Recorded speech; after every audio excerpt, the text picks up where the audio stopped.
savez, une fois,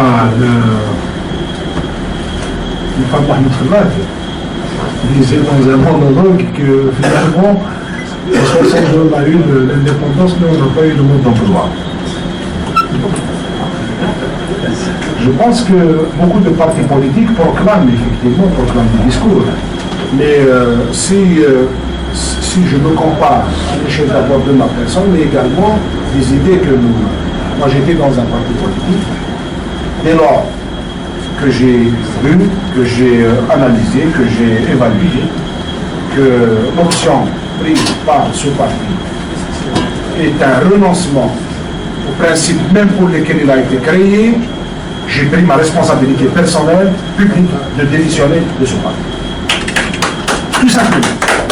Si chaque militant politique pouvait accomplir des actes courageux, clairs, de cette manière, on aurait eu une classe politique qui aura au moins le mérite du respect.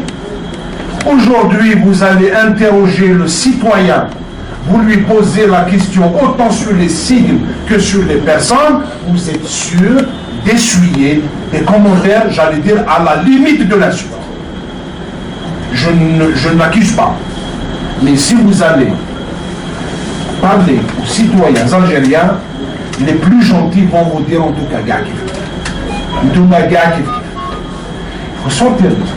C'est un piège qui fait que le plus grand arbitre, on va parler dans le jargon le plus simple, mais si on use du jargon juridique, le constituant, le plus grand arbitre, le peuple, quand l'arbitre considère que tous les joueurs sont équipés, le jeu politique est bloqué. Donc aujourd'hui, il faut que les gens acceptent, fassent leur propre critique. Il faut que certains demandent pardon et aient le courage de demander pardon au peuple. Il faut que certains responsables de situations bien claires qui ont coûté très cher aux Algériens devront avoir du courage politique. Ça se dit en politique, pardon. Mais ça se dit. Le rôle de l'institution militaire ou d'une autre institution va tout simplement reposer le débat de la fonction politique, c'est-à-dire retrouver la fonction politique, considérer que les partis politiques, le jeu politique va obéir à un calendrier, à une méthode, et c'est pour cette raison que j'avais expliqué que sur le plan pratique, si nous nous mettons tous, chacun dans sa fonction, y compris l'institution militaire, en plaçant comme cap de tout le monde passer à une nouvelle ère pour ce pays, je pense que chacun trouvera ses fonctions constitutionnelles, ses fonctions naturelles. Aujourd'hui, si vous posez la question, et je ne cible pas, je ne me fixe pas sur l'institution militaire, je parle d'une manière générale. Aujourd'hui, nous sommes en train de voir l'État, autant qu'État, renoncer à ses fonctions les plus élémentaires dans ce pays. Est-ce que les Algériens vivent dans la quiétude? L'État est chargé de leur assurer la quiétude. Est-ce que les Algériens vivent dans la sécurité? L'État est censé leur procurer, leur assurer la sécurité. Est-ce que, vous savez, en discutant avec des hommes de la loi, etc., même les concepts, ils ont changé de sens. Même les mots, ils n'ont plus le même sens. Si on interroge un avocat, si vous interrogez un homme de la loi, vous lui demandez de définir c'est quoi l'ordre public. Vous savez, au nom de l'ordre public, dans le pays, on a fini par accepter tous les désordres publics. Je vais vous dire, vous allez vous adresser à un procureur. Vous dites, dans tel coin, il y a des actes contraires à la loi qui sont en train de se produire. Des gens, ils ont fermé la route, des gens, ils ont fait, en tout cas, un acte quelconque contraire à la loi. Le premier qui va vous conseiller à ne pas trop mettre celui qui est chargé de protéger l'ordre public. Si le premier a accepté que le désordre public soit érigé en ordre public, parce que le plus important n'étant pas à avoir affaire à la gestion des problèmes quotidiens. Donc, lorsque les mots changent de sens, lorsque la gestion du pays n'obéit plus à une logique institutionnelle, à des normes, ça provoque des situations de crise. Pour le FFS.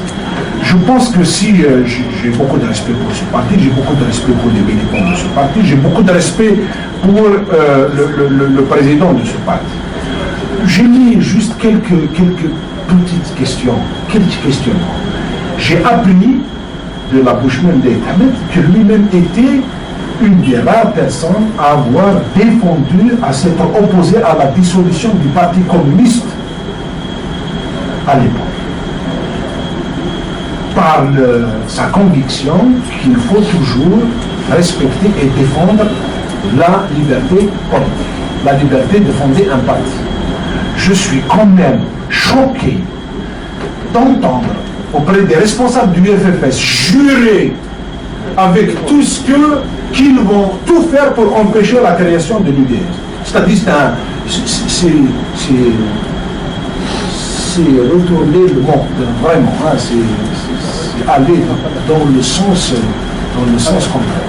La deuxième, moi j'ai appris, en étant militant de ce parti, que une des revendications importantes, j'allais dire cardinales, dans la fondation du FFS, c'est la revendication en 63, à la suite des dérives et des déviations, que Aït Ahmed avait qualifié de dérive, de déviation, etc., parce que Aït Ahmed, qu'on respecte et qu'on avait toujours considéré que la révolution n'a été ni l'affaire d'un homme, ni l'affaire d'un clan, ni l'affaire d'une région, et que par conséquent, après l'indépendance, il fallait restituer le premier des droits aux Algériens, c'est le droit à la liberté.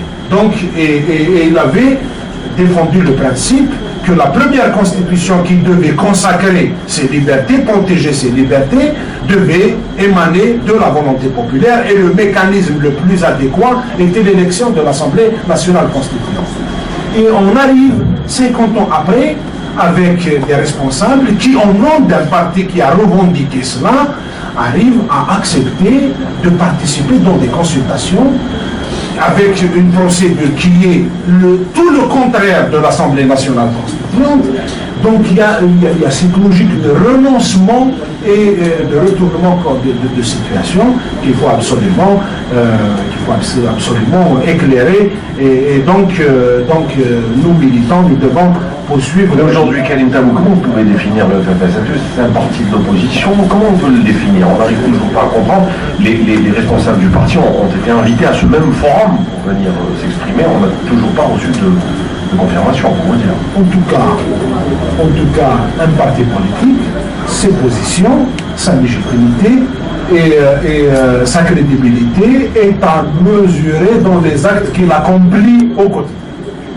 Aujourd'hui, je pense que le FFS est un parti qui a un capital militant, un capital historique, un capital. Et aujourd'hui, la fonction d'un parti politique, de mon point de vue, c'est de rendre compréhensibles les situations politiques.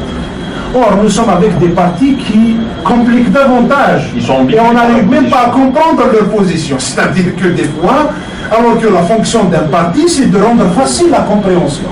On est avec une nouvelle façon de faire la politique, c'est que ces partis, on n'arrive même pas à comprendre leur position. Donc c'est un changement de fonction à tous les niveaux. Aujourd'hui, n'importe quel responsable officiel à tous les niveaux, il est incapable de vous fournir la moindre indication sur comment va se passer.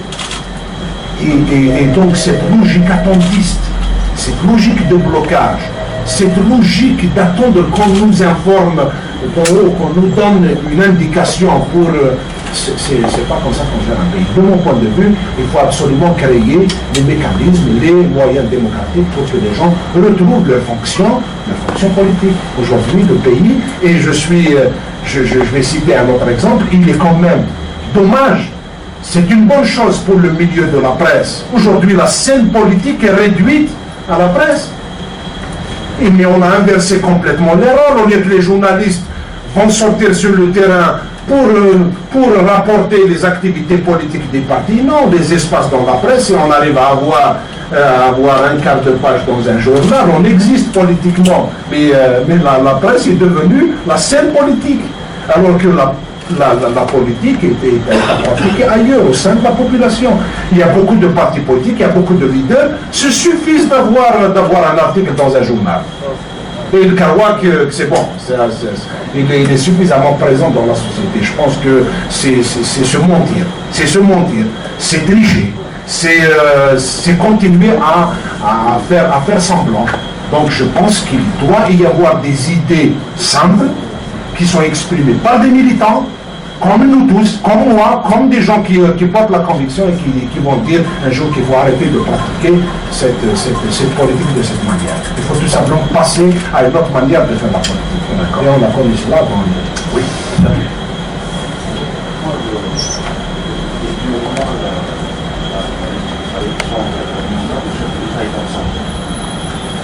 Pour les grandes maladies. Est-ce que vous pensez que le pays peut continuer un peu s'accommoder de ce système? Honnêtement, il n'y a pas que le président qui est absent. Je l'ai bien dit que, mis à part les débats, d'ailleurs assez souvent ce sont des débats techniques sur les lois de finances au niveau de l'Assemblée nationale, il n'y a pas de parlement. Alors que dire de l'exécutif, que vous voyez très bien qu'assez souvent ce sont des actions qui viennent après coup. Je disais tout à l'heure qu'un pays qui n'arrive pas à se prévoir sur le court terme, le moyen terme, le long terme, est un pays qui tourne dans le vide. Et je pense, sans focaliser sur les individus, sur des instances précises, aujourd'hui, le blocage, il concerne toutes les institutions du pays. Et l'absence du président ne fait qu'aggraver la situation d'absence des institutions à tous les niveaux. Et bon, j'ai l'occasion, des fois je le regrette, de faire partie de l'Assemblée nationale et de voir comment se déroulent les débats de l'Assemblée nationale, alors qu'à l'extérieur, on donne l'apparence d'un pays normal. Nous avons un parlement, nous avons un gouvernement, nous avons un président, nous avons les partis, nous avons les élections, etc. Mais dans le fond, aujourd'hui, l'initiative à tous les niveaux est bloquée parce que la gestion du pays n'obéit pas à une logique d'institution. Il obéit à des logiques de personnes. Donc, j'imagine qu'il y a des ministres, quand ils font une déclaration, ils ne sont pas sûrs que leurs déclarations vont plaire au sommet. Donc, ils évitent de faire des déclarations. Bien voilà. Mohamed ما نهضرش باسكو واش تقول تقدر يعيطوا لك العشيه يقول لك اودي راك كلام مش مليح. Donc les gens sont assis confortablement dans l'attente. Et là, ce pays est devenu une immense salle d'attente. Ce qui est dramatique, c'est que dans sa fonction consommatrice, le pouvoir a fini par consommer l'histoire, consommer les valeurs, et il a fini par se consommer lui-même. C'est-à-dire quand on voit la façon dont on a exterminé le politique dans ce pays. On a الحين الجامعة، الحين الصحافة، الحين الأحزاب، الحين كل شيء، وصلنا لدرجة وين حتى أحزاب السلطان هم مرحيين، حتى أحزاب السلطان. C'est-à-dire, je suis tenté de vous dire que le FLN de 88, il est plus respectable que le FLN de 2014. Parce que au moins dans l'évolution des processus politiques, des processus institutionnels, et aujourd'hui, les Algériens sentiront plus de garanties si au moins les partis du pouvoir pouvaient mobiliser la population. Aujourd'hui, l'État, du RND, du FLN et des appareils de l'État, avec tout le soutien logistique, tout le soutien des moyens, tout ce dont ils disposent, ils n'arrivent même pas à mobiliser la société. Et quand les appareils de l'État, avec de tels appuis, ils n'ont plus la critique, ils n'ont plus la possibilité de mobiliser la population, ça pose un problème. C'est-à-dire que, voilà, on est devant des risques qui sont là, qui sont C'est un parti à mettre au musée, comme beaucoup l'ont dit, vous êtes d'accord? Non, moi je pense qu'un parti politique Et je l'ai bien dit que la fonction de la démocratie n'étant pas la dissolution ni d'un parti, ni d'une opinion, c'est tout simplement créer les conditions d'un ensemble, mais qui soit pluriel et qui fonctionne selon des normes. Quand on met des normes qui sont opposables et imposables à tous, peu importe la nature du parti, peu importe le nom du parti, tout simplement, il va obéir aux normes qui sont opposables à tous. Tout simplement. Moi, je ne suis pas d'accord avec la dissolution d'un parti ou l'interdiction d'un parti, bien au contraire. Il faut créer les conditions. Quand j'étais premier responsable du FFS, il y avait un parti, je cite, le parti de l'Amar Ben Younes, qui était interdit, et quand au début, qu'elle se met à l'UDR, et il a eu quelques blocages. Moi, dans une occasion, parce que je suis imprégné, je suis convaincu de l'idée démocratique, j'avais dénoncé le blocage de la création d'un parti. Un jour, Abdallah Jabla, il a eu un problème à Bouira. Il y a eu des gens qui ont tenté de l'empêcher de donner une conférence. J'étais responsable du FFS, j'avais dénoncé le fait qu'on porte atteinte à la liberté de faire de la politique. Donc aujourd'hui, également, la classe politique doit s'élever à ce niveau de défendre les principes démocratiques, les principes politiques. Il n'est pas normal quand même de voir que des partis politiques, parfois, qui proclament l'opposition, sont les premiers à demander au pouvoir de ne pas agréer les partis politiques d'opposition. Et ils se cachent derrière les principes d'opposition. Je vous dis, le blocage du dossier de l'UDS, il n'est pas exclusivement bloqué par le pouvoir. Il y a également des gens qui se proclament de l'opposition et qui posent pratiquement des préalables pour que des partis ne soient pas créés parce que ça leur pose un problème d'existence sur le terrain, parce que nous allons créer une compétition positive, nous allons créer les conditions d'un retour à l'origine, c'est faire de la politique et gagner des espaces du terrain. C'est des partis qui ne sont pas prêts à assumer la concurrence. Bien sûr qu'ils ne sont pas prêts à assumer même pas la diversité, même pas le pluralisme. Ils le revendiquent, je disais, ce sont des démocrates non pratiquants. Voilà. Les partis. Non, je n'ai pas de nom parce que si je dois citer un nom, je ne dois pas tomber dans la diffamation. Tout simplement, aujourd'hui, créer un parti politique, c'est obéir à des logiques politiques. Et on sait très bien que dans cette logique politique, aujourd'hui, il n'échappe à personne. Ça faisait partie des critiques que j'avais émises sur l'opposition. Il y a une opposition qui cherche, qui attend qu'on appelle pour lui donner des postes au gouvernement. Il y a une opposition qui tout simplement espère que s'il y a dissolution de l'Assemblée nationale, elle va pouvoir négocier un quota de sièges à l'Assemblée nationale. Et il y a donc toute cette opposition doit mettre fin à cette mascarade. Moi, je ne me limite pas. Je n'ai pas le détecteur de mensonges, je n'ai pas le détecteur qu'on va poser sur quelqu'un pour savoir est-ce qu'il est définitivement engagé dans l'opposition ou là. Je n'ai pas ce détecteur. Tout simplement, les personnes devront accomplir des actes concrets. Là où il faut assumer sa responsabilité personnelle devant des événements qui ont marqué ce pays, qui ont marqué la population, il faut tout simplement avoir le courage et dire voilà, nous avons le cap, nous devons travailler ensemble et nous allons accomplir ensemble des actes du terrain. Nous n'avons pas besoin de se faire des procès. Je pense que nous avons besoin de faire une évaluation objective, rationnelle et se saisir des opportunités qui s'offrent pour éviter la répétition des erreurs après les événements catastrophiques.